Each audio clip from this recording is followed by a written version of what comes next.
Turn on this. Let's see. There we go.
All right, let's see.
Howdy, howdy.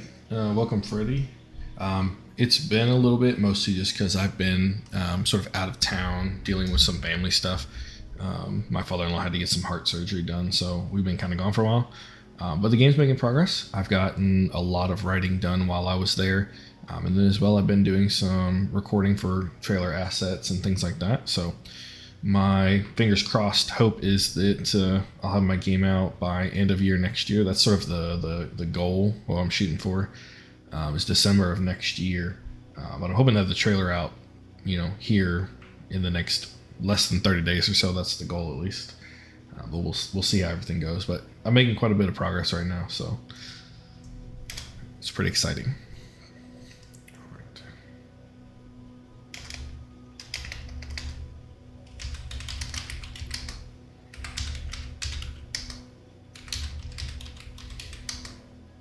Being determined is more of like a.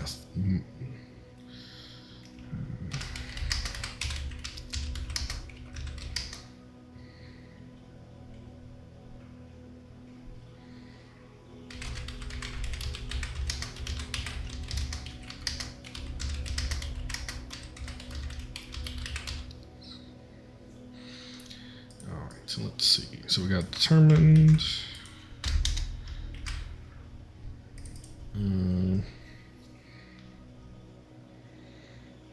You're gonna have your sort of like standard personality. I mean, what do you even consider standard, right? Let's see. So you're gonna have standard. You're gonna have cowardly captains, of course. You're gonna have.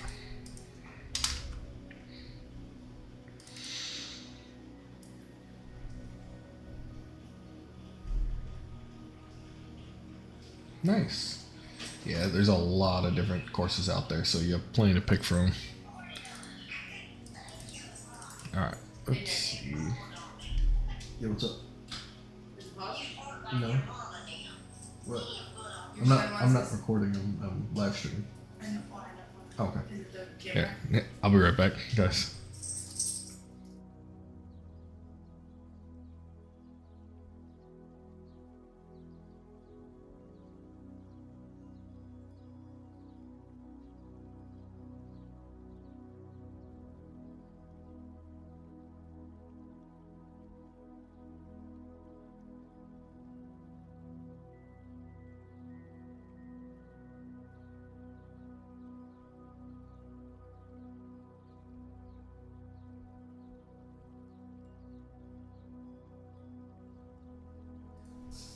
All right, there we go. Sorry about that. My son wanted to say hi. He's at his grandma's this weekend, but yeah, C++ can be a little spooky at times, but it's a very useful tool.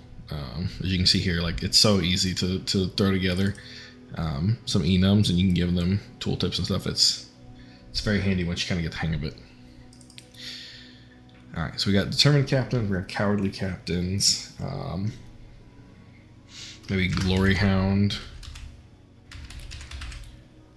So these kind of captains that, you know, they want to steal all the glory. They care more about their name being plastered everywhere over actual thoughtful fighting. I've not heard of Stephen Yulbari himself, but I mean, there's an awful lot of courses out there, so I could definitely see. I know there's Tom Lumen. I always forget. There's quite a few, so I'm sure they're pretty great tutorials because like there's a lot of great courses out there. That's the only reason why I've always kind of stayed away from making any kind of courses or anything like that, is because I like making YouTube videos. They're easy, and there's a lot of people that have already made courses, so. Yeah, and that's one of the big challenges is sort of like, you know, where do you decide to delineate? For me, it's always like in terms of speed, right? Certain things you can do faster in blueprints, but then there's the trade-off of, while it's faster to make in blueprint, will it be a very expensive function? And that's where I sort of draw the line, right? Is I sort of figure out where does that line draw? Enums are one of the exceptions where actually they're probably easier to make inside of blueprints. But the benefit you get of doing these in C++ is you get a little bit more flexibility with like tooltips and things like that. As far as I'm aware, at least currently still in blueprints, the tooltips, there's no way to actually pull those out of there. So you kind of are stuck with them versus the C++ ones, you can actually display things with those. You can even show them up in the editor. I do think the blueprint ones can show in the editor, but they're a little bit more limited. All right, so let's see here. We got determined, cowardly. We got a glory hound captain. You know, maybe we'll have what? Maybe like what do you call like a standard captain, or like a neutral? Maybe a stubborn captain you can have. Let's see, ambitious. Maybe. So we have Glory Hound. I think that kind of fits with the ambitious. In fact, ambitious might be a better name for that than Glory Hound, just because that's sort of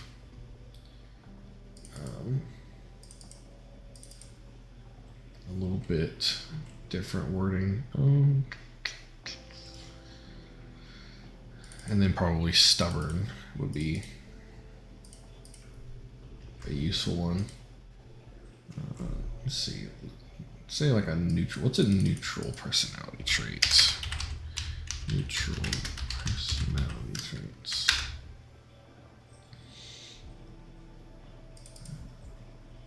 Maybe. See, I feel like adaptable is a positive thing. So it might just have like an actual like neutral setting. So we're gonna have our stubborn, of course.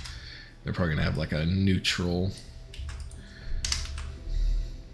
called a standard, I guess, or something like that. Standard personality, you know. Hey there, Ghosty. Gas. Yeah, I've used Gas a little bit. I especially love gameplay tags. They kind of built those into Gas, and technically they're a separate system, but they were rolled out with Gas. And I love a good gameplay tag system. Like I built my entire dialogue and quest systems around gameplay tags so that I can sort of throw them around and use them when needed. In fact, I use them for UI and stuff so that I can track, you know, this player got the UI open and things like that. And while it requires a little bit of extra work, it makes it easy for you to sort of check on, like, you know, oh, what tags does the player have? And when you want to have a save game, right, it's very easy to just save all the tags the player currently has, and then sort of paste them back into the player's character when they spawn in from a load. Makes it super easy. Yeah, thanks, Ghosty. It wasn't my health particularly, it was my father-in-law's. We went down there when he had heart surgery, and we stayed with him for about a month, sort of helping, you know, get him back on his feet, get him, you know, back to normal life, and go into physical therapy and stuff afterward. But he's doing much better now. He's doing pretty well. But thank you.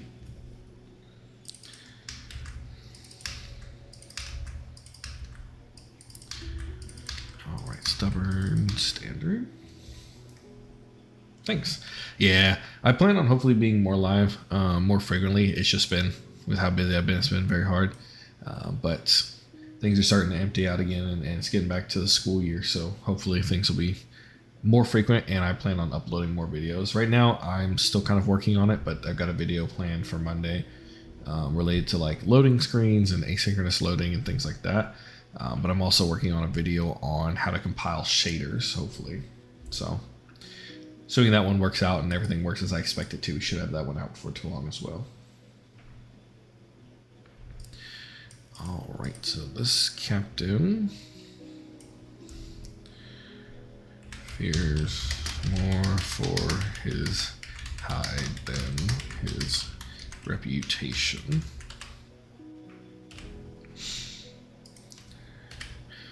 Let's see, and then we got an ambitious one.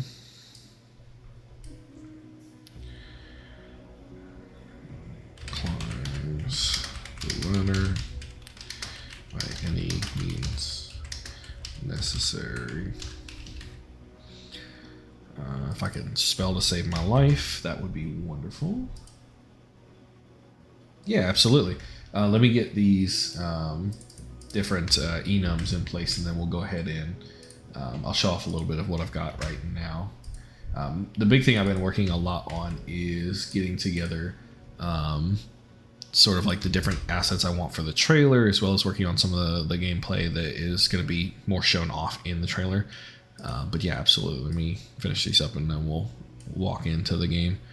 All right. To yield even against better judgment.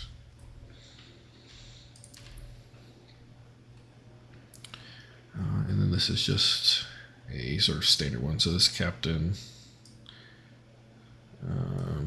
we'll say, has prepared. See. Maybe if it's standard personality. Maybe have nothing if it's a standard personality, you know. So like your regular captains, you're not going to necessarily see anything specific to their personality. but the ones who've gotten more experience, you're going to get to learn more about them. So maybe this is even like a default sort of option. All captains go to this, and then as they fight, maybe they'll gain a specific personality trait. So let's see. So we got our stubborn, we got standard, we got these. Oh, and then one last one. We're going to give them the green personality trait. So this is somebody who is this captain who's gone through training, but not combat. All right. Kind of give us a spread of different personalities. I do all my own modeling. What I generally recommend people is, like with Blender, it's a very useful tool. So the big thing is just spending a lot of time learning the tool inside and out. There's a lot to it. This might be the one that I broke. Yeah, I was testing out some different ideas with this mobile shipyard. It probably will change. But essentially, I spend a lot of time sort of learning Blender itself. It helps that I learned it in university. I learned Unreal Engine and Blender there about a decade ago. And so I've just spent a lot of time using it just for fun, just creating a bunch of different crafts. Something that helps me usually is I'll take a piece of reference art and I'll work my way up through that. For example, let me see. Do I have a backup copy of the version of this originally? I don't. Let's see. Do I have undo history? No, I don't. Okay. But essentially this started out as a model. Somebody had created some concept art for it in a Discord chat. And it was pretty dope looking. I was super hyped for it. And so I was like, you know what? I want to make that into an actual 3D model. And so I went ahead and took the concept art and then I made it into a 3D model and then I posted it back in that same chat so you could see it, because I thought it was pretty cool. I of course asked him for permission to use the concept art to make it into a model, just because it was like, this is his own personal work. I didn't want to kind of take the thunder from him. But this is what it's gonna probably look similar to once it's done. I was experimenting with maybe having other branches off of the main too, but honestly that's the biggest thing I can recommend to people is just, if you're trying to learn any skill, 3D modeling, coding, almost anything, it's just lots of practice. Like it takes time, and there's definitely an amount of effort that is required, but almost anyone can pick up any skill, and I truly believe that. Like, I do not consider myself an artist in even the slightest, but my artwork now is leagues above what it was 5-10 years ago. So I definitely recommend just lots of effort and practice. Of course tutorials and lots of shortcuts are always a great way to learn, but practice will be the thing that will get you to the end goal. All right, so we're going to start it up here and take a look at what we currently have. Like I said, I plan on working on a video on sort of asynchronous loading, because you'll see here in just a minute once we get this up, I do have a loading screen that I built that lets you sort of try to load the game in. And it'll have like a loading screen that'll try and keep running while it's loading all the game stuff in. But I want to eventually, try and tweak it a little bit so that we can have basically two versions of it. Have this version that's just between loading worlds or levels, and then I want to make a tutorial on how to actually compile shaders. The hard thing with compiling shaders is that, at least at the current moment, there is somewhat of a manual process to it. They are talking about possibly adding some automation to that, but at least digging through the Lyra project, there are some things that we can kind of hook into, built into the engine itself, as well as into the common loading screen plugin. And so my hope is that I'm going to spend some time this week trying to dig through that code and come up with a way to try and compile those shaders there at the beginning, because I know there are ways to do it, but without seeing the specific code needed. I haven't built one myself yet. So all right, let's go ahead and get this thing started up.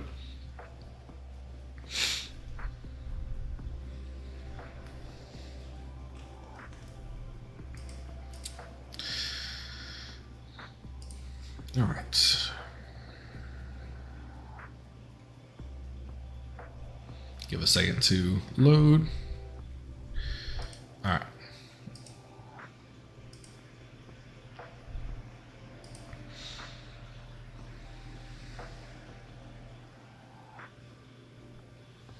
There we go. So now we're all loaded in. So the big thing I've been working on is the campaign. I've removed some of the enemies, but I'll jump to another level once we have everything loaded here, so we can look at that. So I'm working on the actual dialogue and things like that. Actually, go here.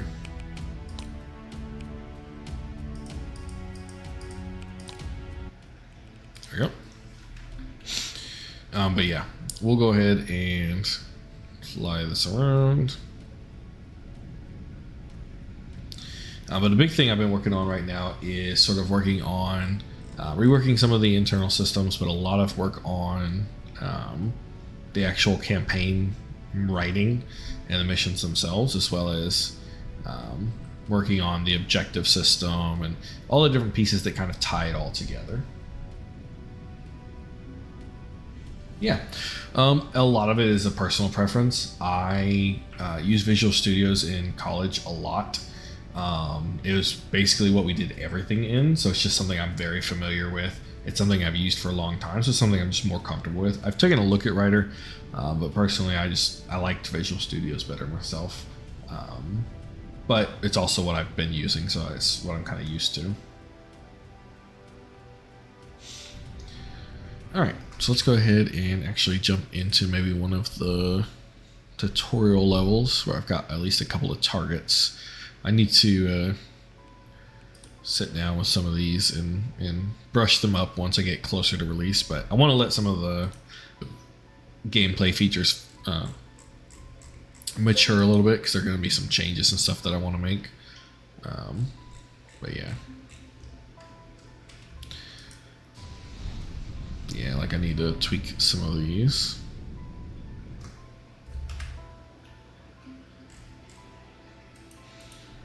Let's see, do I have... Yeah, I don't have any missiles loaded at the moment. I've been working with... there's a new tracking system I'm using for the bullets here. And you can see it's something that is actually pretty handy when it comes to the time to impact and stuff, but sometimes it doesn't always show the actual time to impact, so I've been working on figuring out why that is, because it's a third-party plugin that I actually know the developer, so I've been communicating in their Discord here or there whenever I find issues. So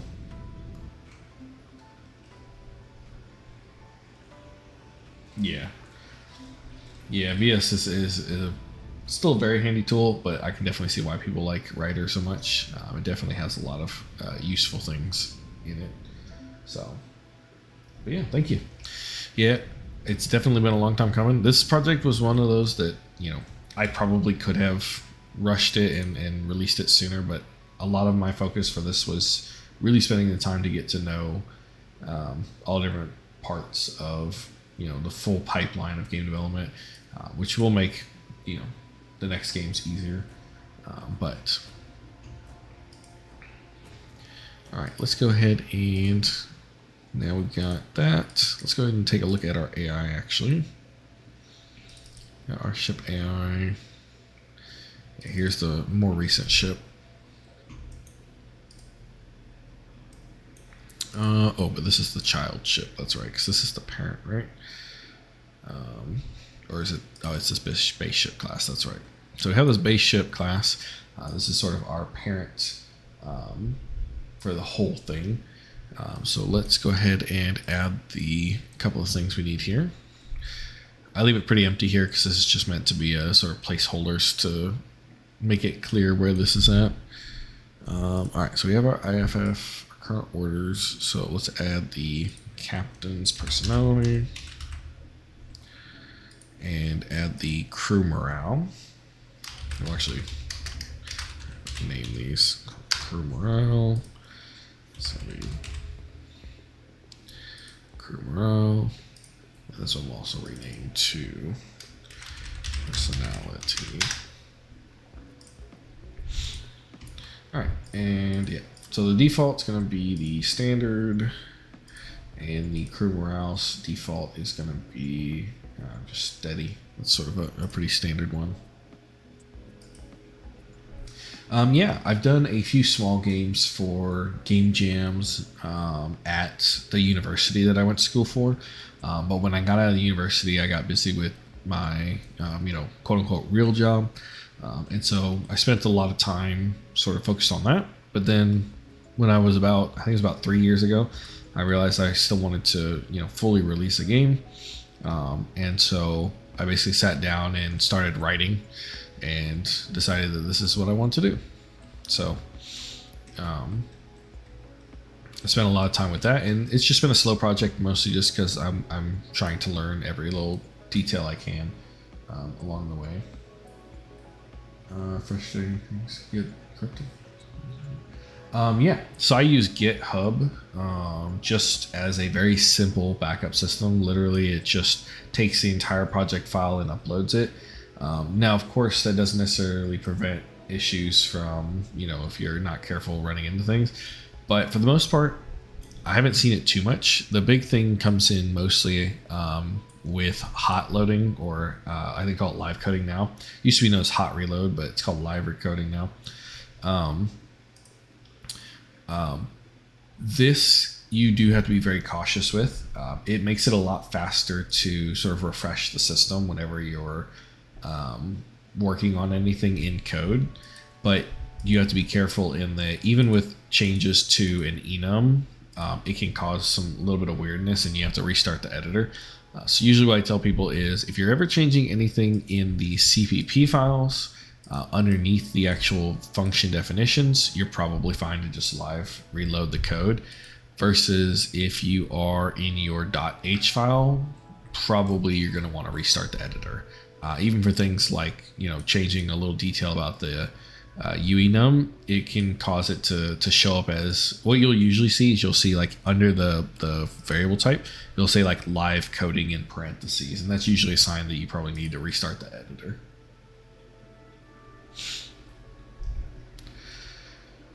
But yeah, all right, let's see here. So we've got our crew morale and crew personality. Let's actually go ahead and give our player a crew morale as well. So let's go ahead and just add, call this crew morale. We'll probably also want to display it somewhere. Crew morale. And by default, they're just going to be steady. Actually, I wonder. I'm using this in both classes. Let me actually go ahead and delete this from the player. I think I'm going to add it into one of the base systems here. So we're going to probably keep the personality separate, just because all the AI are going to have a personality per ship. But we don't necessarily want that on the player or anything. But what we can do is go into our one of these. Let's see. Which ones does the AI share with the player? Attributes. Yeah, we have crew attributes. So let's go ahead and edit the attributes here. I've disabled hot and live reload. I'd rather reload everything. Yeah, absolutely. That's definitely a fair way to do it. I keep it available, just not turned on by default, as a way to still access it when I'm doing things that are very simple. But definitely I could see the benefit to just disable it entirely. Do you always prototype everything in the system and then convert it?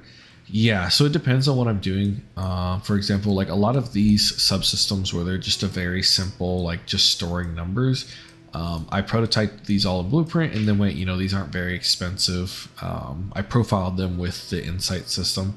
I was like, there's nothing in here that's necessarily showing up as a very expensive system. So I went ahead and just left them in here. But if I saw anything that was particularly expensive, or if I already knew of something that I know is going to be expensive, for example, let me pull up my actual function library. So I have a function library here that just does a lot of different types of calculations. For example, here, finding the closest collider. This looks at an array of U-box components and says, okay, which one of these is closest to this hit location? That's kind of an expensive function to run inside of Blueprints because you're looping through arrays, possibly even multiple arrays, and comparing distances and things like that. And even that itself isn't necessarily the most expensive, but you're definitely going to see benefit from running something like this inside of a C++ function. And by just having this group of functions here, it's super handy to just call these anywhere. You just have to pass in the stuff you need. For example, this should accelerate, should decelerate. This is basically some custom functions I wrote for my AI. They basically tell it like, hey, how close are you getting to the what's known as a terminal burn point, which is like if you go past this, you won't be able to burn to stop. And so basically the AI will check these. I don't think it currently uses it in the current version. This is from an older version of the AI. I've rewritten a little bit, but eventually when I go back to adding the AI path finding back in, this will be one of the things it'll check is like, should we accelerate or decelerate? Kind of compare those. Yeah, I've got a video on it. It's a very, very short, like sort of succinct, like here's how you set one up, here's how you pass in some information. But it's a super handy one to have just for as any project. Yeah. Nice. That's always what I tell people is like one of the best tutorials is Epic's own because they're usually pretty up to date, and even when they're not, they're still very accurate to the best practices of what Unreal recommends.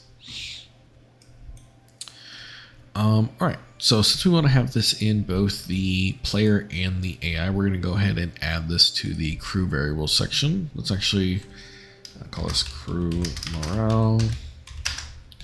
And we'll give it that enum type of crew morale, and then just kind of pop this up into this category. I'm curious, what is that other crew enum I have? It might be an older one that I used before. Oh, no, I know what that one is. That is for whenever I am, like a crew death happens or crew gets added to your ship, I'm checking that. Let's actually change this to steady. There we go. I remember now. That's part of this. Actually, I think it's actually part of the attribute system. Essentially, there's like some calculations I do for crew and things like that. But yeah, no problem. Thanks for being here, Freddie. Have a great day, man. All right, so we've got our crew morale. Let's go ahead and take a look at, so in our UI, we need to probably add inside of here a way to see our own ship's crew morale. So let's go ahead and look. Let's see, ship screens, ship details. Here we go. So over here is where we've got our different engineering teams and where they're at, I believe. So let's load that up and take a look.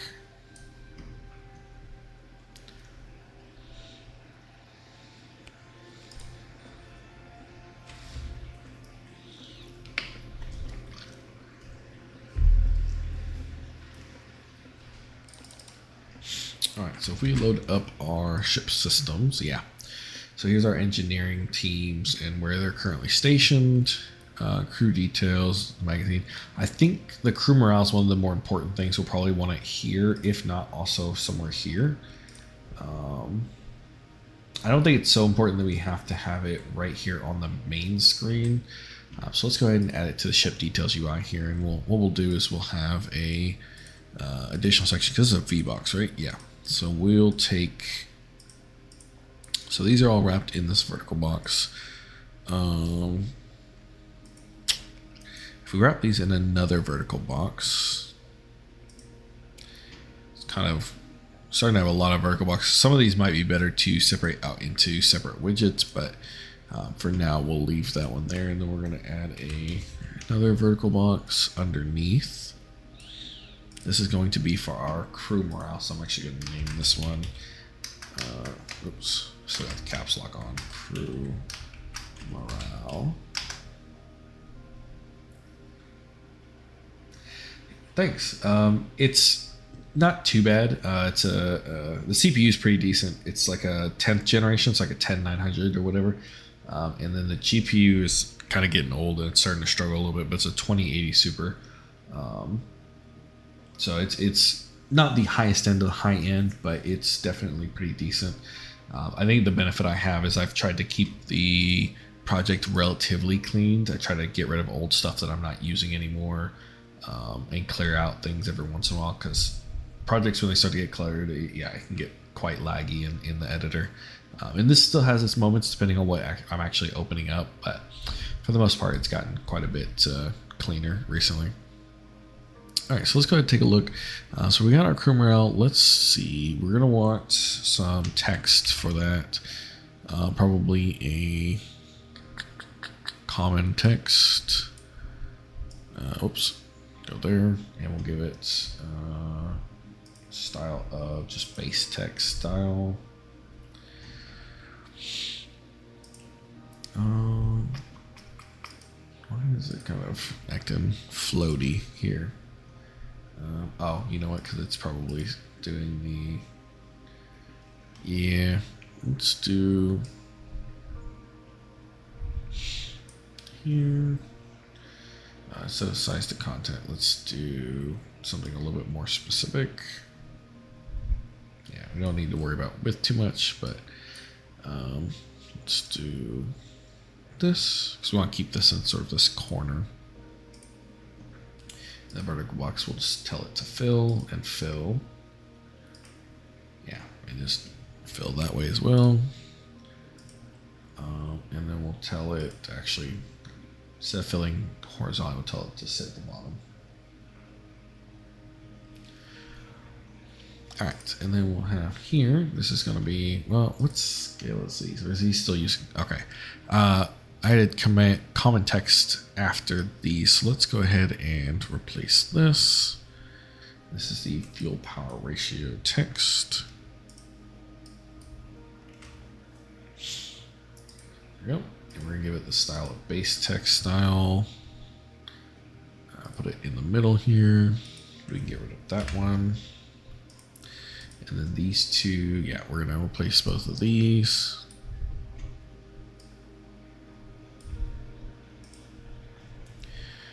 And give these the base style as well.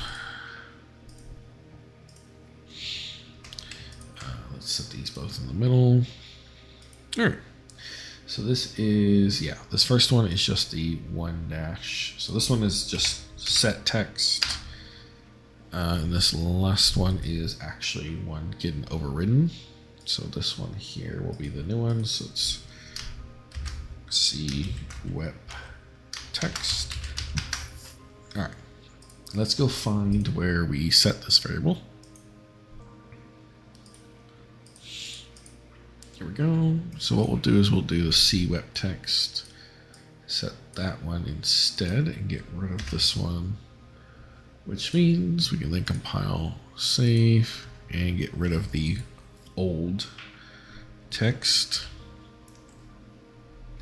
All right, there we go. Now these all match. That is the one benefit of using common UI, is that you can make all of your text match no matter what. You know that if you set it to like the base style, it will match every other piece of text that is the base style. You don't have to remember like, oh, did I use 12 pixel, 14 pixel? You can change it all at once too. So if you're like, shit, these are, you know, the text is too small, hard to read, you can just amp it up easily. All right. So this is the crew morale section. So we'll just say crew morale, and then we'll have another set of text switch. So we'll wrap this with a horizontal box, and then just duplicate this. This will be the actual morale that we're going to set. So we're just going to call this crew morale.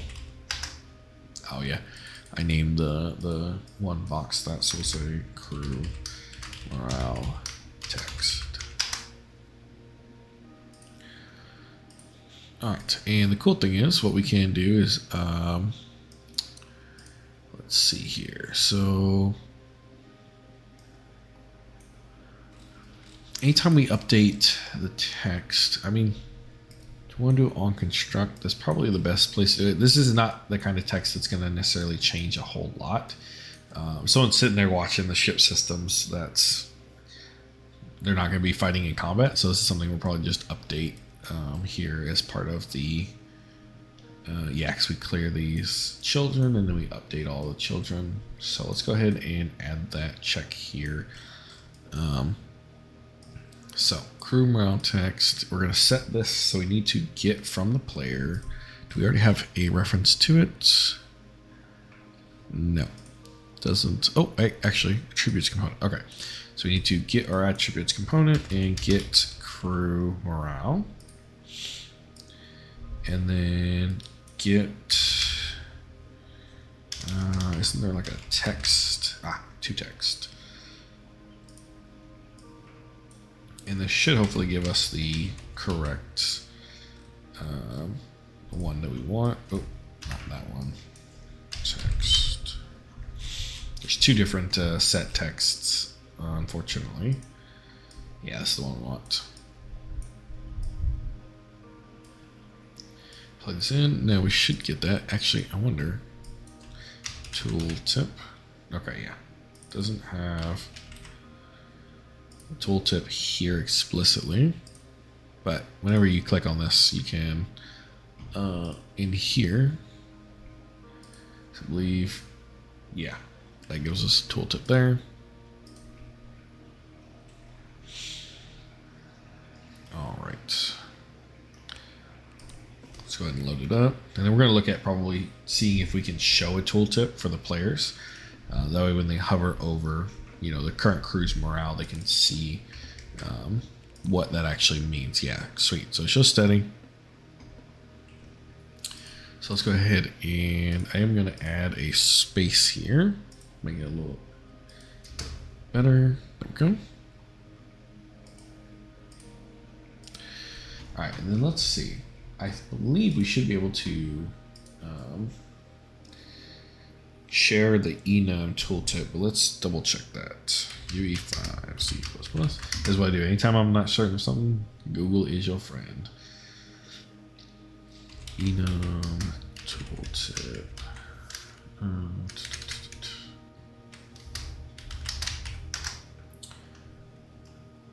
Here we go.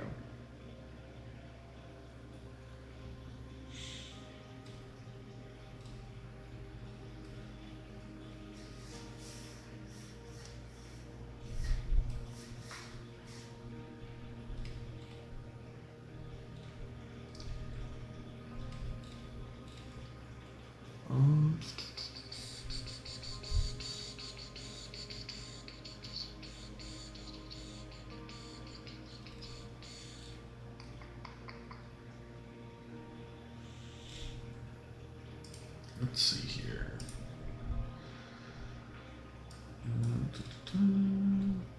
We might have to.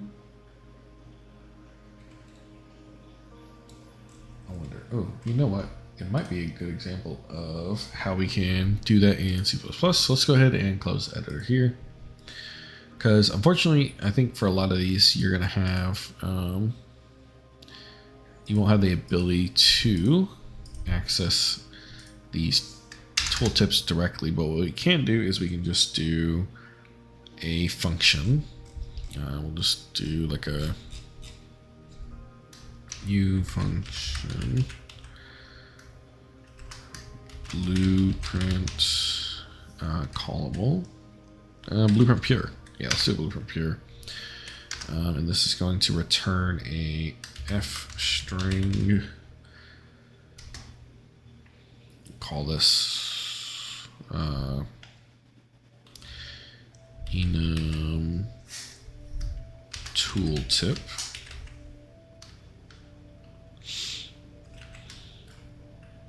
And let's see here. And then we'll want to give it it needs to send in that enum. So we'll say a crew morale type and call it crew or morale. All right, so we pass in that. So when they pass in an enum, then we do a case. It's a switch on the crew morale. Oh, that's right. We just need to do morale, and then we'll do case. And then for each case, there is select determined. Gotta do. It's a crew. It's not determined. That's a captain's person. Crew morale. What's the first one? Eager. Return. And then we'll return this tooltip.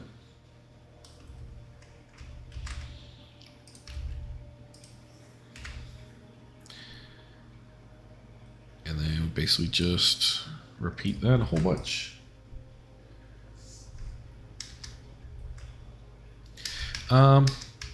From time to time, maybe, but I usually avoid it mostly just because, especially with more complicated code, ChatGPT can get real confused.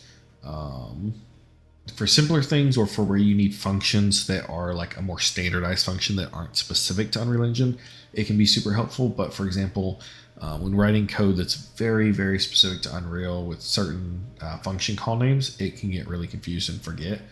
Not to say that there aren't definitely use cases for it, but usually I try to balance on what I'm wanting to do with it. All right, so this is, let's go ahead and do that. It's been a little bit since I've written a switch case, so I might actually look that up on ChatGPT. Let's put this switch.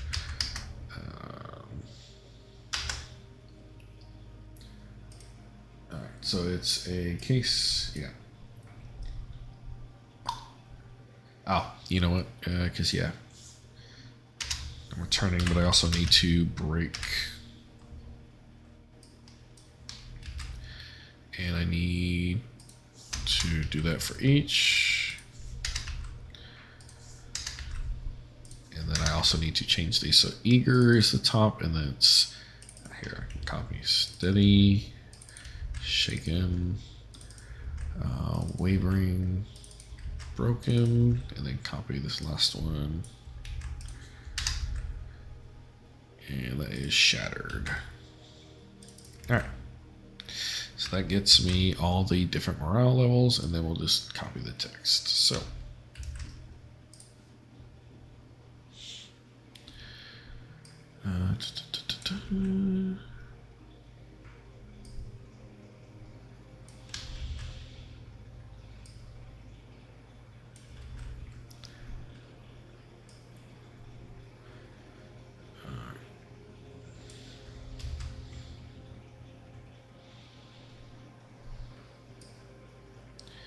wavering, we have broken,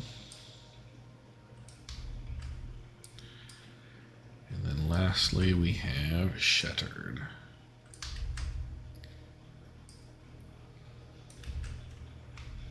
All right, there we go. Default. Yeah, I mean, technically you can add a default. With it being an enum, that's not necessary, but I mean, yeah. All right, so that is that. Oh yeah, technically this is supposed to be in a class. Maybe. Oh, you know what? I wonder if I can just put it in the base class here that I'm not even using. Because technically this is just a static function. So it's like I need to add, I think just static, right? Static F string. There we go. Now it's not gonna throw a hiss fit when we rebuild. All right.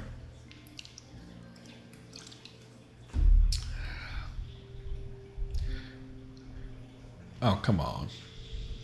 You might have called it. You might have called it there, Ghost.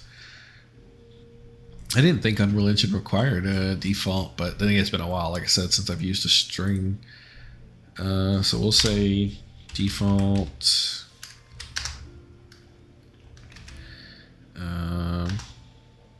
return, if I can spell today, return option not found. We'll even give it an error number. That way if somebody reports it as an error, we know where to look. Error code. I don't yet have a list of error codes. I've been writing them in slowly. So for now, I'm just going to give this error code E, since it's enum1. And then break. Right. Let me double check the syntax on that. Default. That all looks good. Oh, because I put it outside the parentheses. Let me bring that in there. And then, I actually wonder, you still need break, right?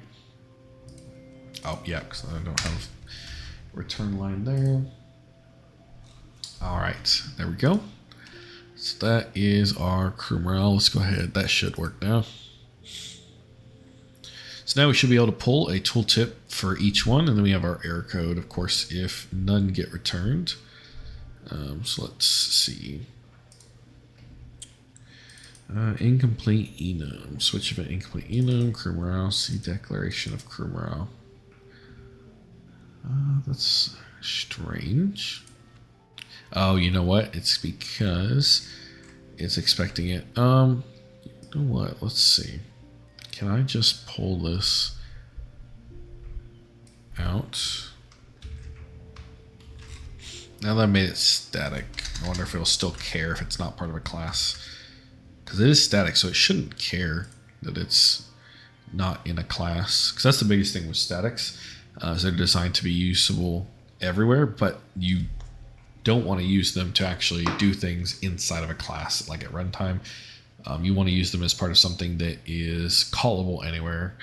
For example, like this is just reading it, this sending back text, so it's not a big deal. But if you want something to happen inside of a class and have an actual reference to the object, that's when you want it to be non-static.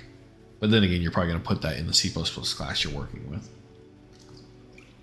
instead of in a helper class. All right, there we go.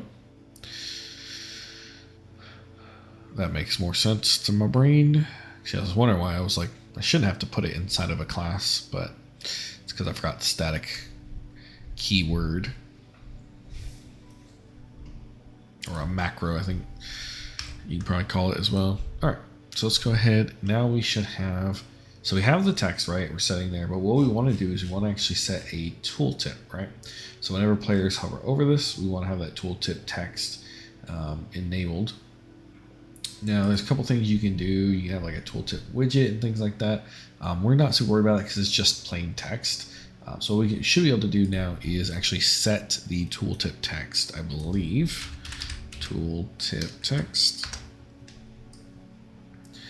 And now we can call that function of get, or sorry, what did we call it? We called it just tooltip text, right? Enum tooltip. Enum tooltip.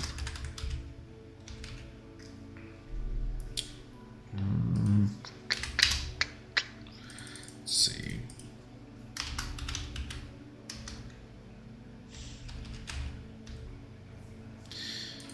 Because it's interesting. Set to blueprint pure. Whatever, because not set to blueprint read right. That can't be right. Let me pull up my function library. See, I want it to be callable, but I also want it to be pure. I wonder if it is.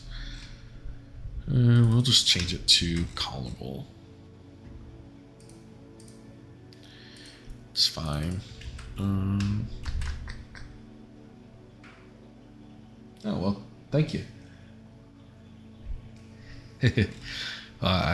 Hopefully that's helpful. I know there is a lot of new devs, especially recently. It's been interesting to see all the new faces, so it's always exciting. Let me just remove that, compile it, and then we'll hit our live coding.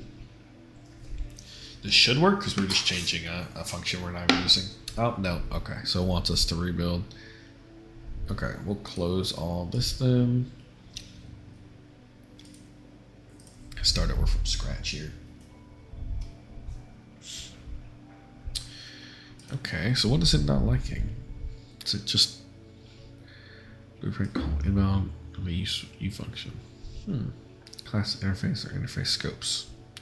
Weird.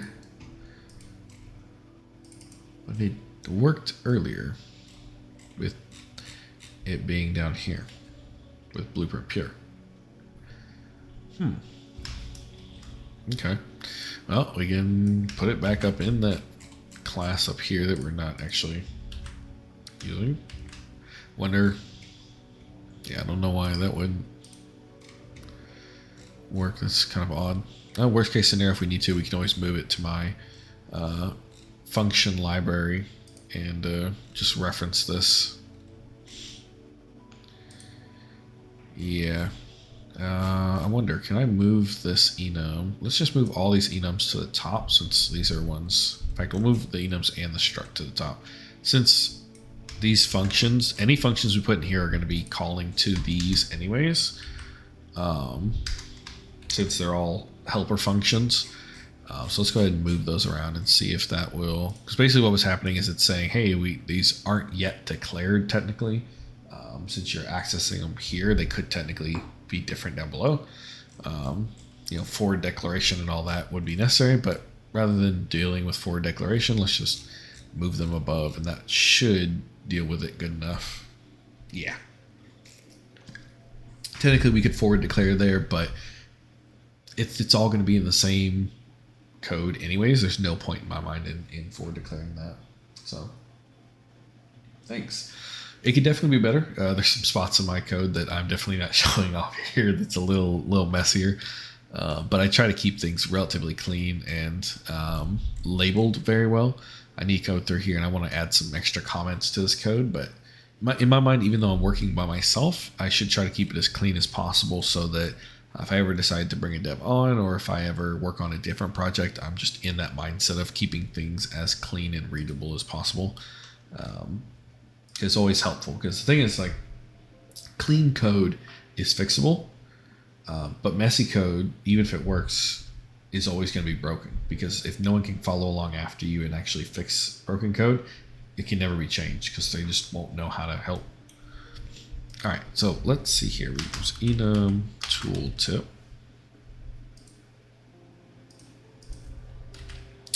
I wonder if it's because we are just not giving. It's strange that it's just not liking that. Let's go ahead and look here. So we got categories. I wonder if it's the blueprint read right. But that's for variables. That can't be right. We'll give it a category. It's very strange. All right. So we're gonna have our categories here. We'll just call this enum functions. Save that, and then we should be able to rebuild it here because that was just a tooltip.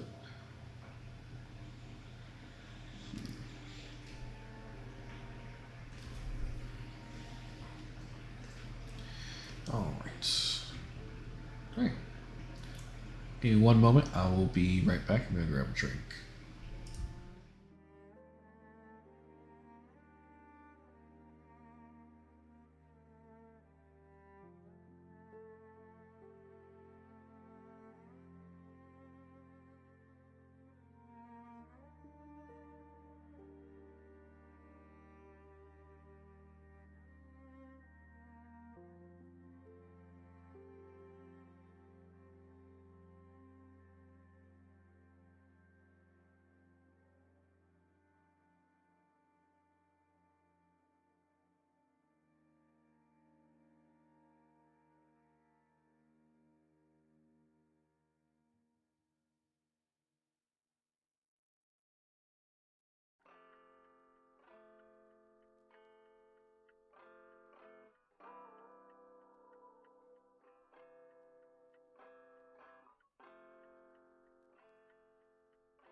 All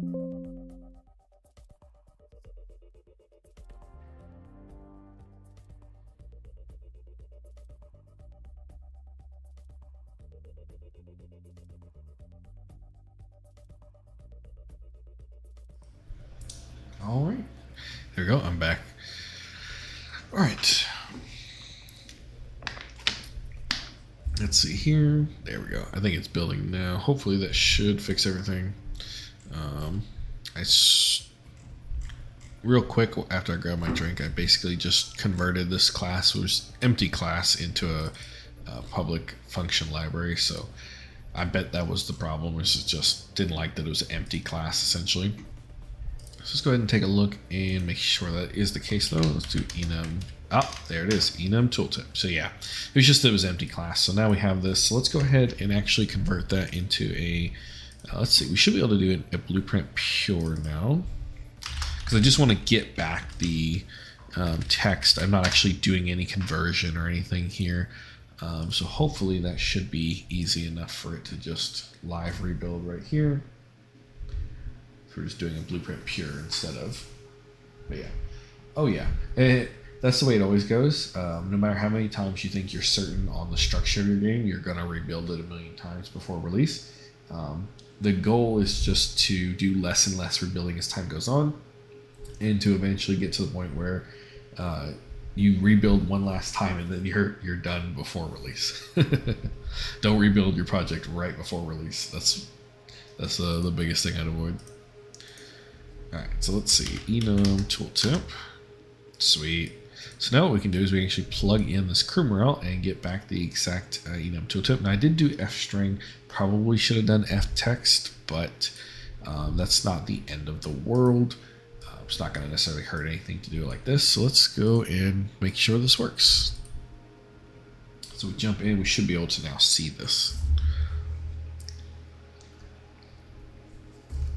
All right, load it up. Should see that tooltip now when we hover over it, matching what we have for the in editor tooltips.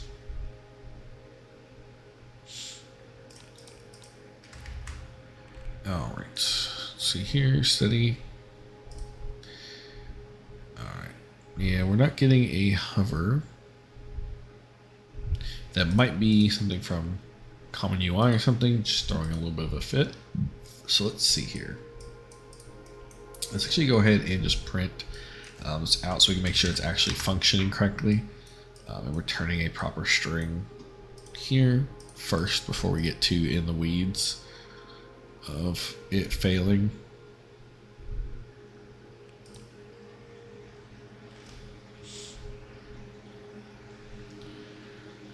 All right. There we go. Ship screw. Okay, yeah. So it is giving us the tooltip up there, but it's not giving it there. So that at least tells us we are getting it. So let's go take a look at what could be the problem. I guess it's something with the tooltip text just not triggering. Is it enabled?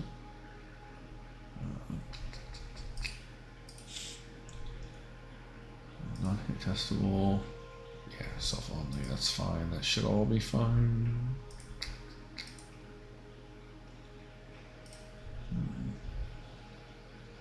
So it should be working. Question is why not? Let's go ahead. I did have at one point a tooltip widget. Let's see, do I still have that? Tooltip. Yeah, here we go. Set tooltip widget. Let's try this. I had create widget. I don't even know if I still have it, but I had one at one point. Oh, yep, looks like I do. In text, we'll just pass in this. Let's see. See if it's one of those things where it might be one of those where it requires you to actually create the widget to display it. Some other systems do, but I'm trying to remember. I think because this might be like a Common UI, you have to set up the tooltip widget, but let's find out. If it works, then that is what is the case, but okay, yeah, so it's just not catching that hover. Okay, so it's not because of that. Let's see.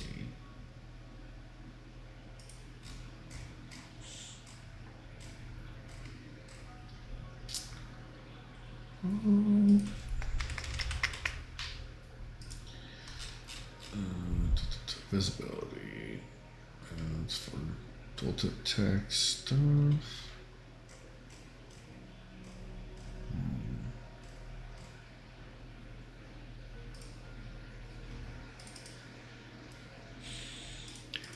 Let's see here. Yeah, that all's not going to affect that. Okay.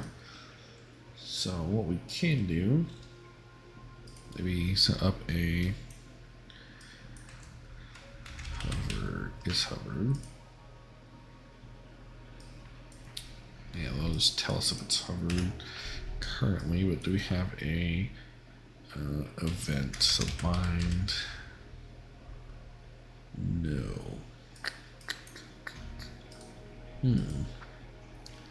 Wonder if we have to change it. One thing we can do is change it to a different thing. Change it to like a common button or something like that. But we'll do it like a UI text button.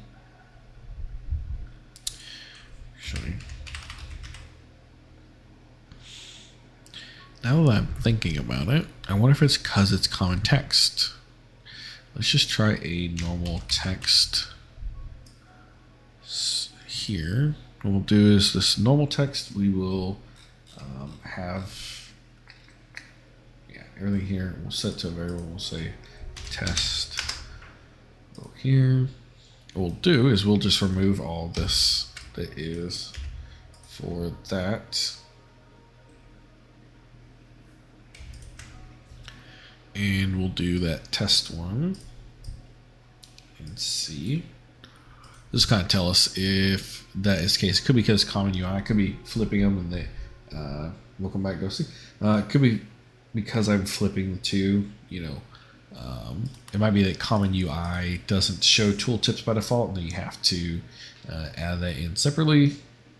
The base ones will, but let's see here. So I know I've shown tooltips in other parts of the game. Okay, yeah. So it's common UI that doesn't have the tooltip by default. But I know there is a way. So what we'll do is go ahead and remove the test text. And what I might do here, criminal text, set tooltip text, yeah.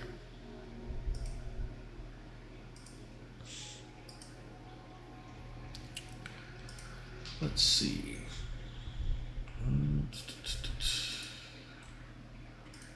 Tooltip, see if there's anywhere else. Yeah, so it's just this.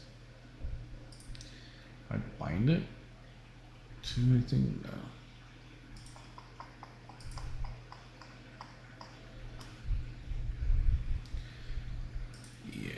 Let's see here. Thinking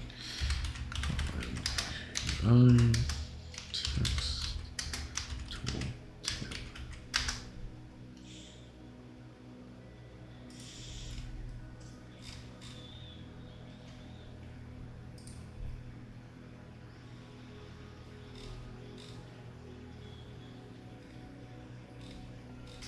Let's see here.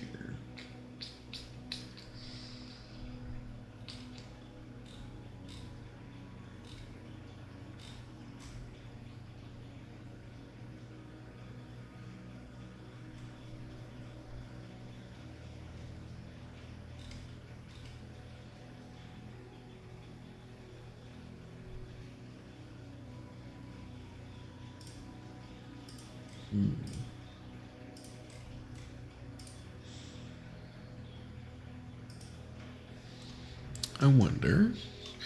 Let's open up some of our other UI because I think I do use it for, is it the radial ones? Do these have a tooltip? Option text image. No, at least not here. Do I do it under here at all?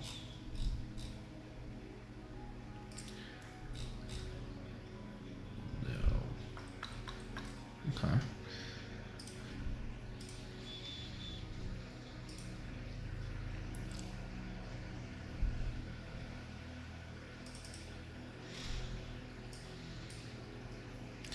Yeah, because I just have this widget tooltip. I'm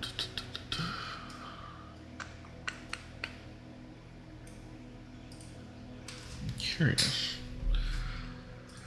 why it doesn't pop up. Because I think I have a few places that show the tooltips.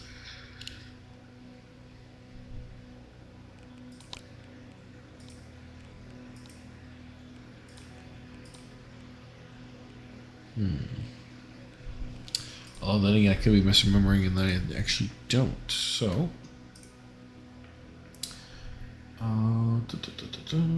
yeah, let's do this.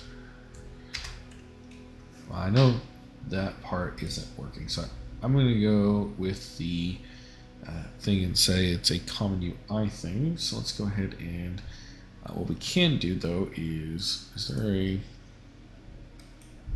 without it being super expensive, the way to check is let's see, hover, and it's just that for just checking if it's hovered. It seems like not quite as fluid as I remember.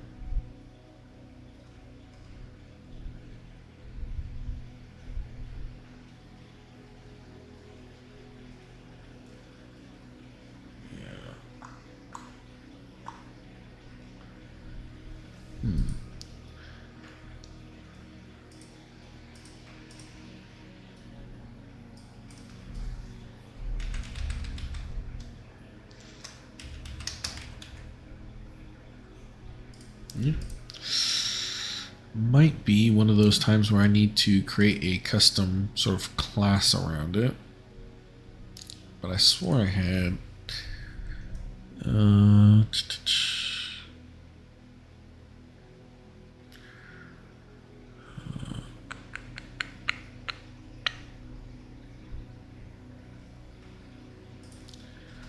Let's see.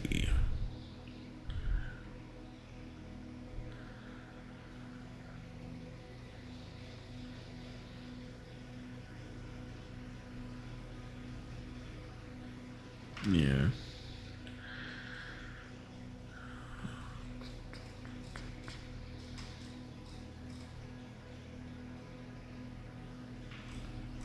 So what we can do is we've got some buttons. So let's go ahead and take a look here at these. I don't think any of these we necessarily want to use. So we're going to create create the base button style. We're going to need an actual button that's a blank button. Oh, actually, blank button might work. Let's see. Blank. And we just don't hook it into anything. I guess that's fair. We don't create a new blueprint class. Common button. Common button base. Select that, and we'll just call this a widget blueprint hover text. And what we can do is put in a style of a blank button with a text. We'll say, let's center this up probably. I guess it's going to go based off of that, right? And then the font style is going to be, we'll make this match the base one, because technically, I think by default, it should match this. So it's Roboto Tiny Light 16, Roboto Tiny. It's actually not. That was one of those where I got to Light 16. Roboto.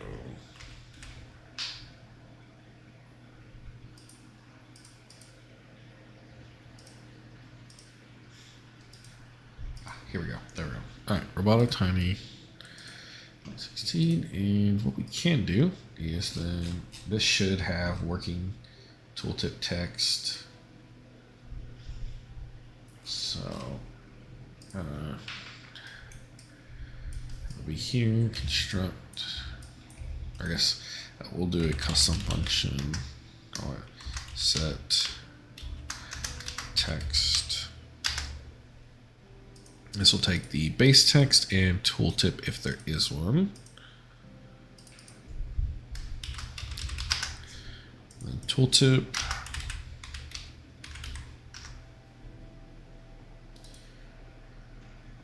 And let's see here.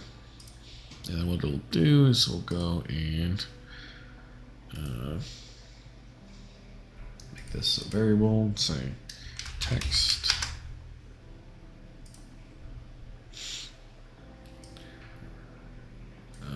Get text and set text, set tooltip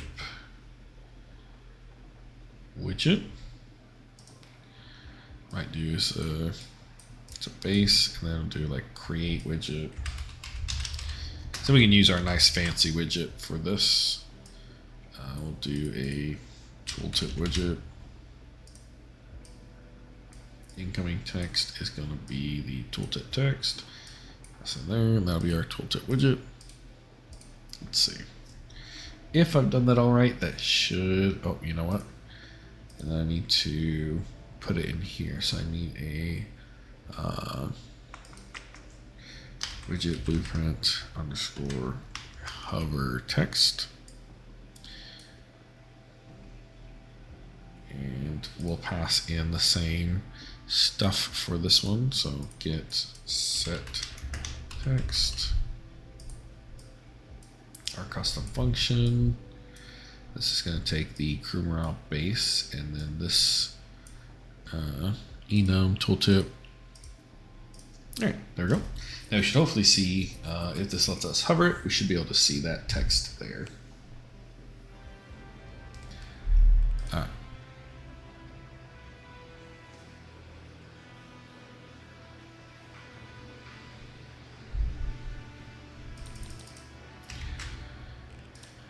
All right. Yeah, there we go. Sweet.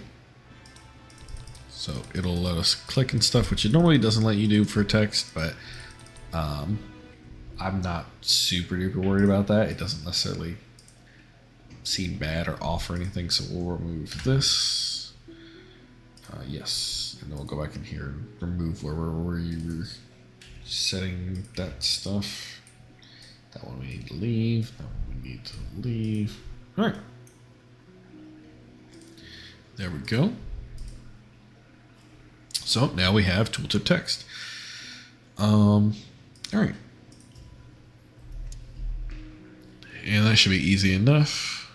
Yeah, see, I think this one is using also this was using the standard one before. So we had a tooltip here that was originally, pasting in text here. So what we can do is instead is replace the fuel power ratio here with that button again. So tool or hover text, that's what it's, hover text.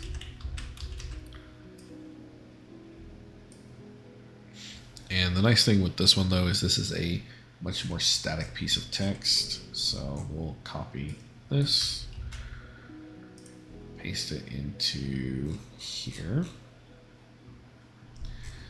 Oh, that's right. So do we want to expose? It might be handy to expose it. So that way we don't necessarily have to set text if we don't want to. We can repurpose it for other things. So let's actually create variables here. Call this base text, and call this tooltip text.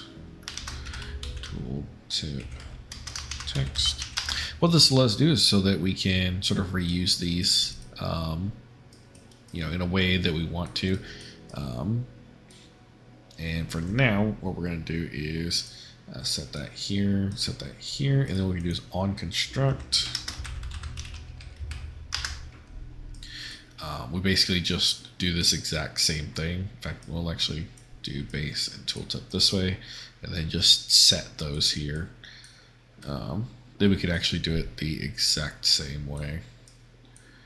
So the only difference being when we're hitting set text, we set those and then go through here. But otherwise, we just go through here. There. So if we've set any text by default, we'll have them show up, but otherwise we will override them there with that. So let's go ahead and refresh this here. I think we'll have to delete and re-add that back on here. Move that back over this way. Set it to center. Alright. And then we should have, oh yeah, it would help if we made these open to the used. There we go.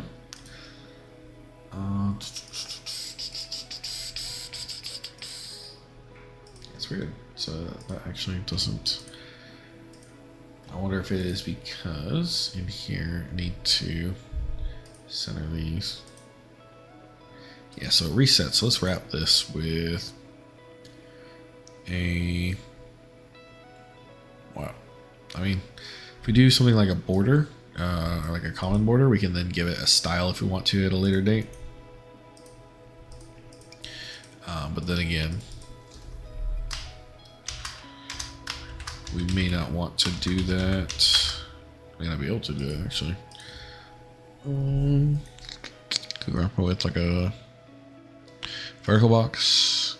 No, because it's a button. I think because it's a button, we're kind of limited on what we can do with this.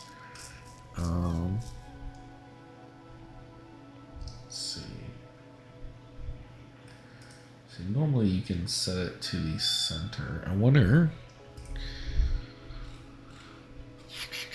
Yeah, I'm not super worried about it. Once we got everything transitioned over, because what we can do is we can just wrap this with a V-box here.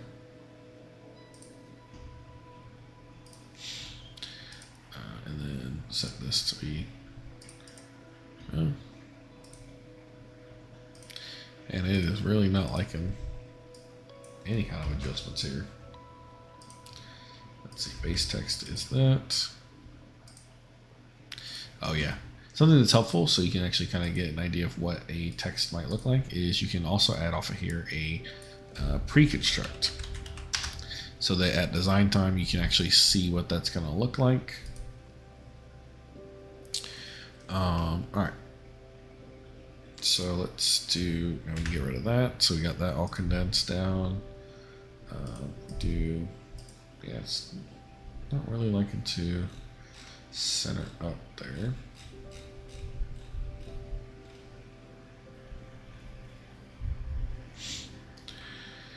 But what we can do, since that is the case, we can just put these back to how they were before with the autofill, and then we can set this to do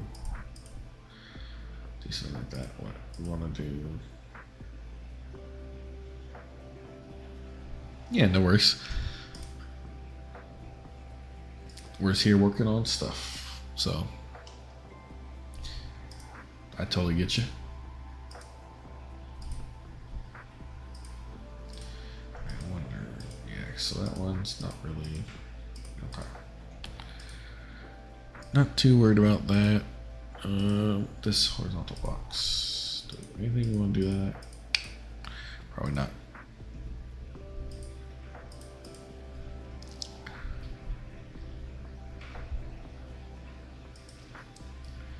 I'm kind of curious though, why is that acting so funny? Have that, and then we wrapped in this. wonder. Let's do lower half there. And then that gives us our 2 boxes here. If we do this for this one, this for this one. Yeah.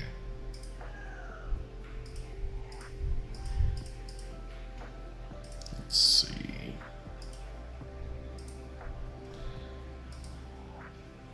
Yeah, so we can at least shrink that one a bit.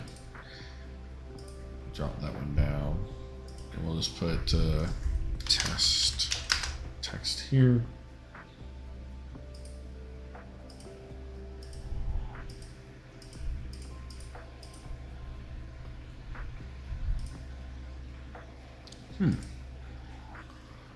Interesting.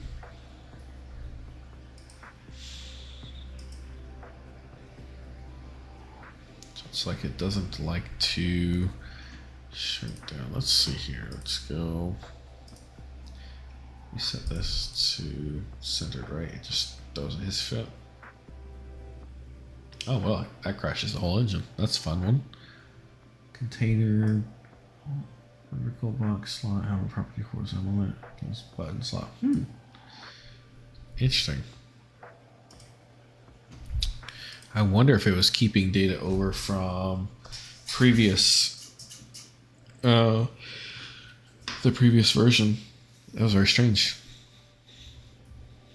I've actually not seen Unreal crash in a couple months now, so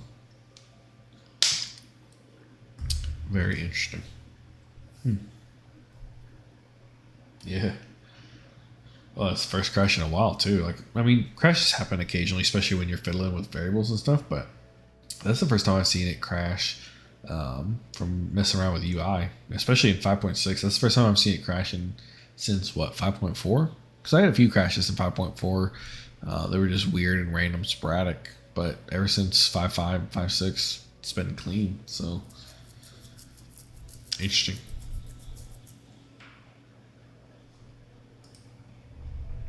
Yeah, let's reopen everything here. I wonder if that would explain. It might be why I was seeing such weird things with the actual text and stuff, because it was like acting a little funny, where it like didn't want to actually properly seat itself. Let's close a couple of these that I don't need open right now. Like, let's close all that. All right, so. Like this one, right? I have this text here, put some default text, and like vanishes. That's so weird. All right.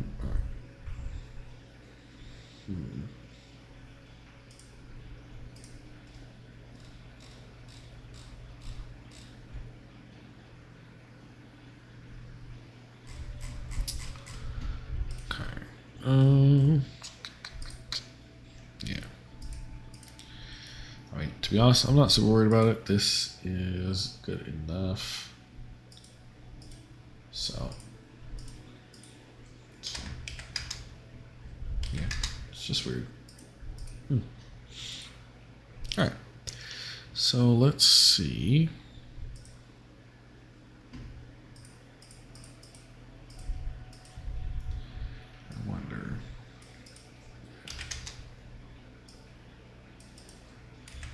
Interesting. The pivot point? No, I wouldn't think so. Okay. Yeah, 5.7 soon. Yeah, we'll see.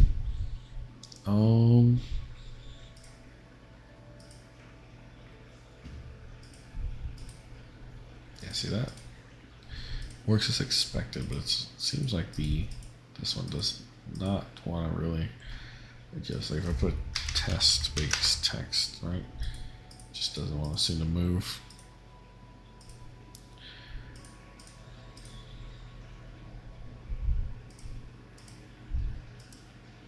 Okay.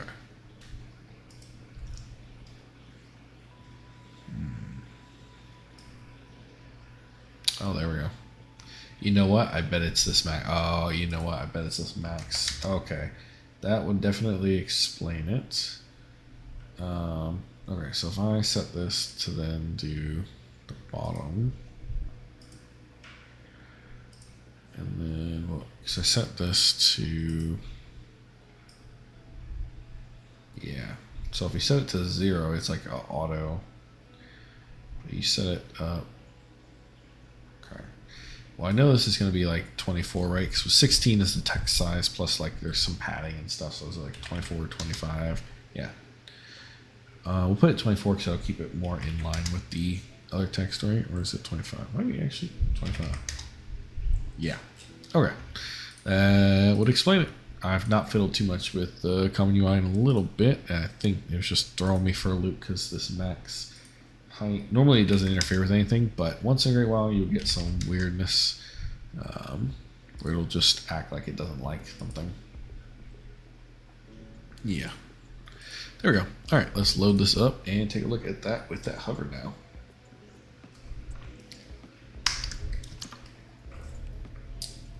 All right.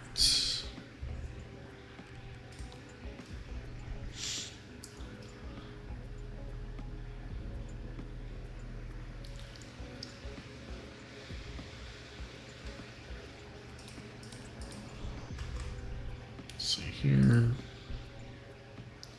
Yep. So now we do need to fix that because it's not showing the right thing there. We have the hover, so I need to add actual text there, and then I need to change that. Okay, sweet. So this text block is going to be the one where we're replacing the whip. I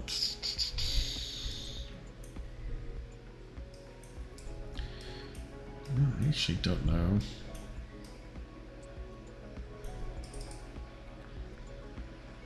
Here we go. So we are doing it correctly here, because this was the one place where it was being updated, but I believe in the set we need to actually set this text to what it currently is. So I'll construct, we're wanting to get the, yeah, I want to get this mixture, so let's scoot all this down slightly. And then grab the CWAP text and set text here to this value, because that'll be our 1 to 5. That should give us the correct value there.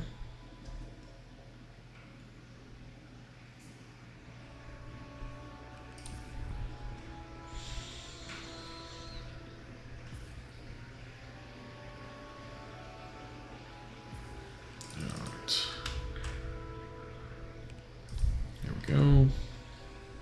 Yeah, sweet.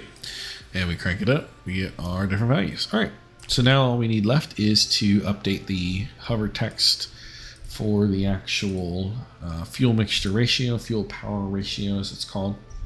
So interesting thing, I actually wrote this a little while ago. So the, where is it here? Yeah, ditri. This fuel mixture ratio is actually based off of real helium-3 anitromic fuel ratios, right? Yeah, deuterium to helium 3, or also known as D3HE, is used in the aneutronic fusion.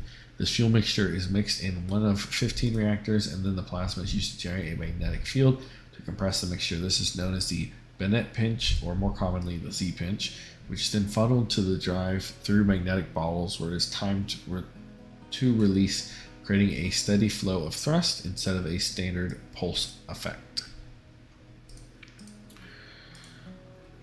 All right. Let's go ahead and take a look here.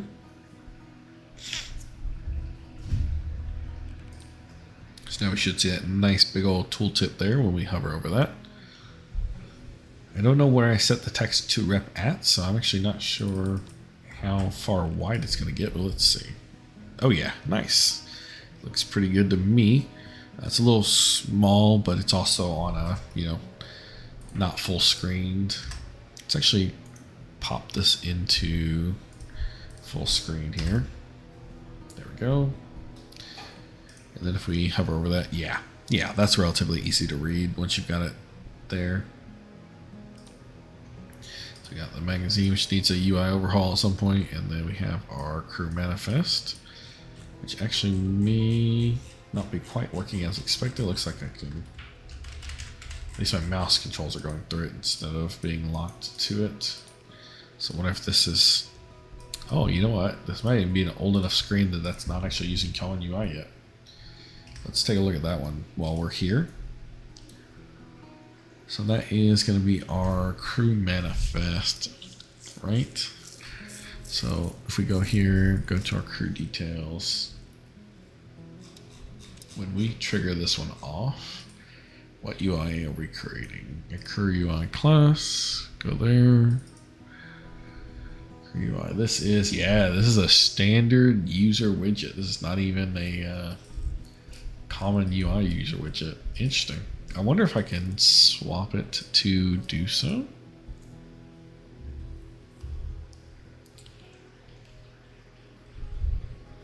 Let's see.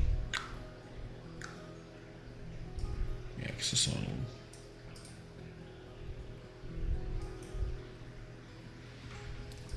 I wonder, can I reparent this one? Sometimes you can, sometimes it will absolutely break everything, but let's find out. Thanks. Yeah, there's a whole lot to it. It's definitely come a long way. It's still got a lot to go, but I'm excited to get it out the door. All right, so we're gonna start here, and let's go ahead and it's under class settings, right? Yeah. So let's see if we can reparent this. We're gonna try something interesting here, live on camera. There's a common user widget, which is basically identical to a regular user widget, except for the fact that it uses common UI. So why don't we try to swap this over? And we'll also change this exit button to use a common UI button, which, oh yeah, that's right. I call them widget, blueprint.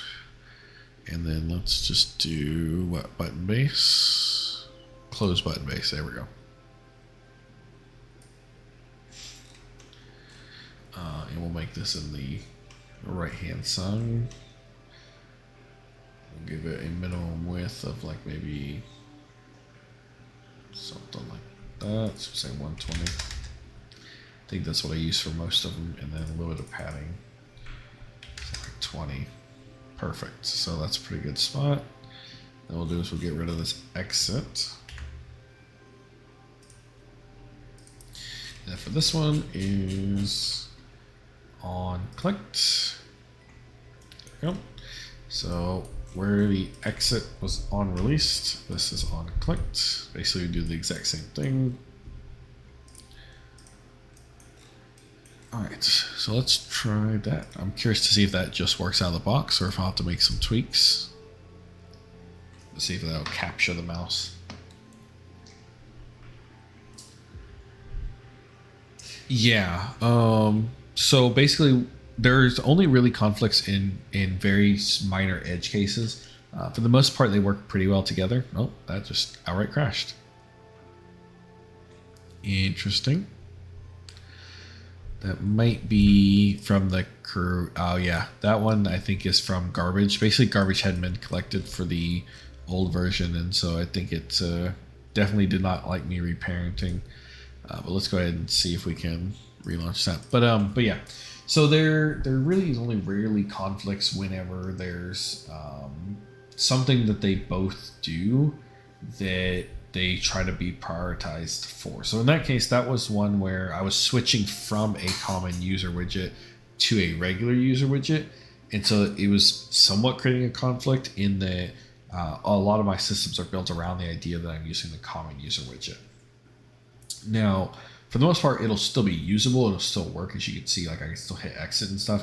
But certain things like having focus work slightly differently, and in that case they won't work the exact same, but usually it won't cause anything major. It's mostly just something to be aware of. In fact, I still have some regular UI elements here and there that work perfectly fine, even though they're not part of the common UI system.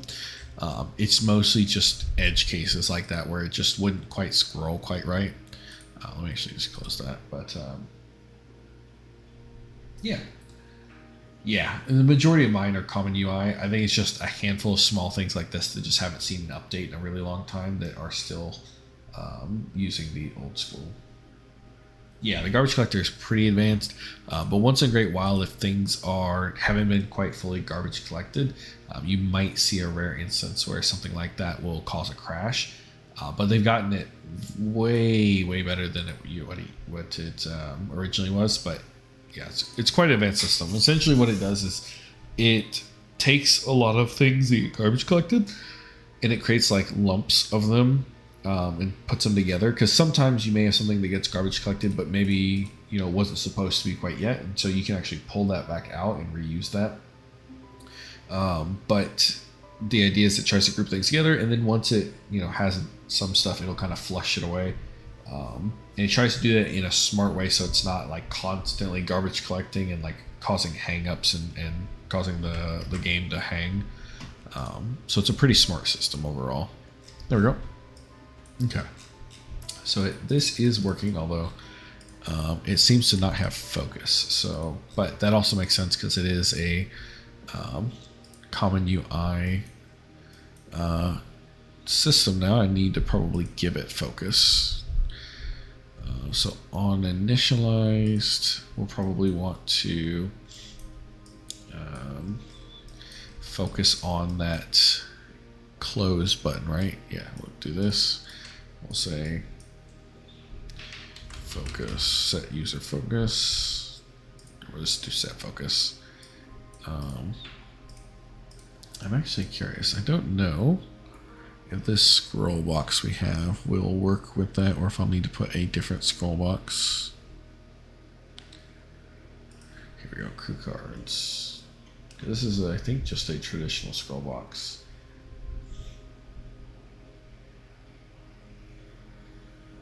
Is focusable. Yeah, I think that one has to be set to true with the way that common UI works.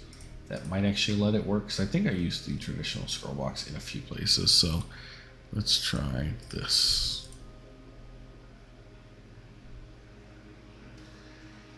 I do have a few videos on common UI. I don't have anything that's like a urgent coming up next in terms of common UI, but I do have a few videos on it. Right now, the big thing is just waiting for any additional changes or anything that they want to make to the system. But I think for the most part, it is working. Okay. So it's getting to here. It seems like it's not keeping focus, which is interesting. Let's see. We have I think a focusable thing, right? Focus received, focus lost.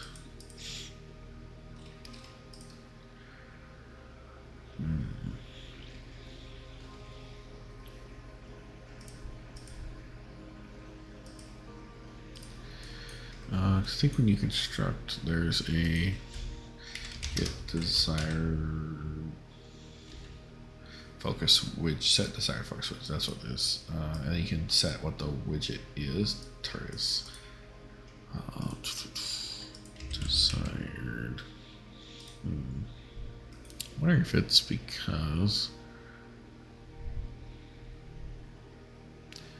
it might be because I switched it from a regular user widget to a common user widget that it's not actually giving me that option. Because I swear there was a desired widget.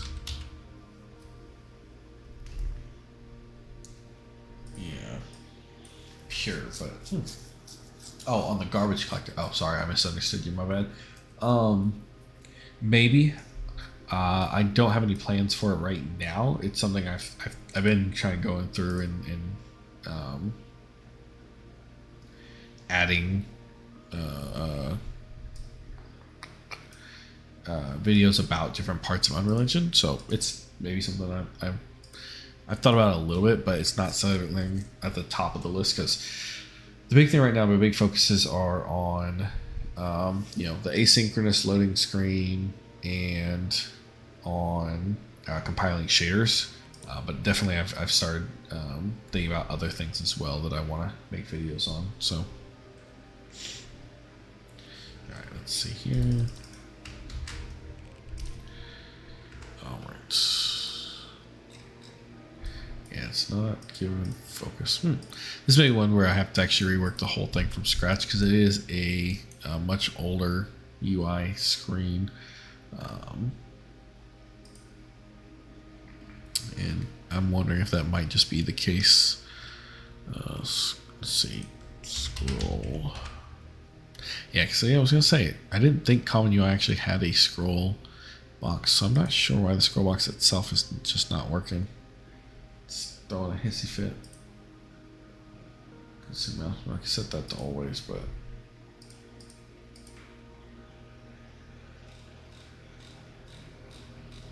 it's weird that it's not keeping focus, I guess, is the big thing.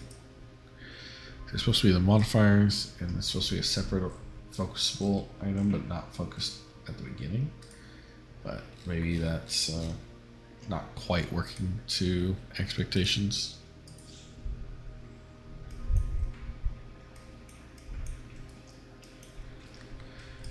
You know what, actually, let's do this on construct, set focus here, and then that might also be part of it, because it might be it's not being necessarily initialized, it's being constructed but not initialized, but let's see. It might also be that it needs to be put on the stack, because Common UI uses stacks and queues. It might be because I'm interacting with it, I need to have it on the stack. I didn't think so, because I don't think I have the main ship systems on the stack, but if that's the case, that's an easy enough fix. But let's see. Yeah, it's just not liking that. So, because I don't think I put this on a stack, do I? Let's see. If I go to my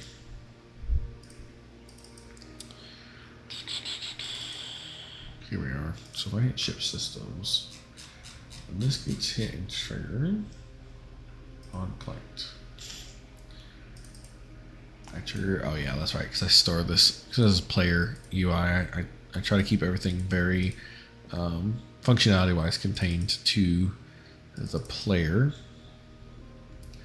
So let's go take a look at that. So when you hit that button and trigger, I create the new system UI, load asset, get pause stack. So I am pushing the menu here. Okay.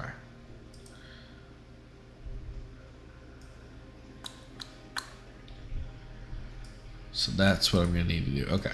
So that's going to be an easy fix, but probably not something I necessarily need to know on camera because it'll be a little bit tedious. Essentially, I just need to pass the crew UI to that stack and have it added, but that's an easy enough fix. All right, let's see. I think I'm gonna go get some dinner, so I think that's gonna be it for me today, but thank you all for being here. If you have any questions, definitely leave them either in the Discord, like, because I know where you're at, Ghosty, or you can leave them on the channel. But otherwise, have a good day, good luck, and good hunting.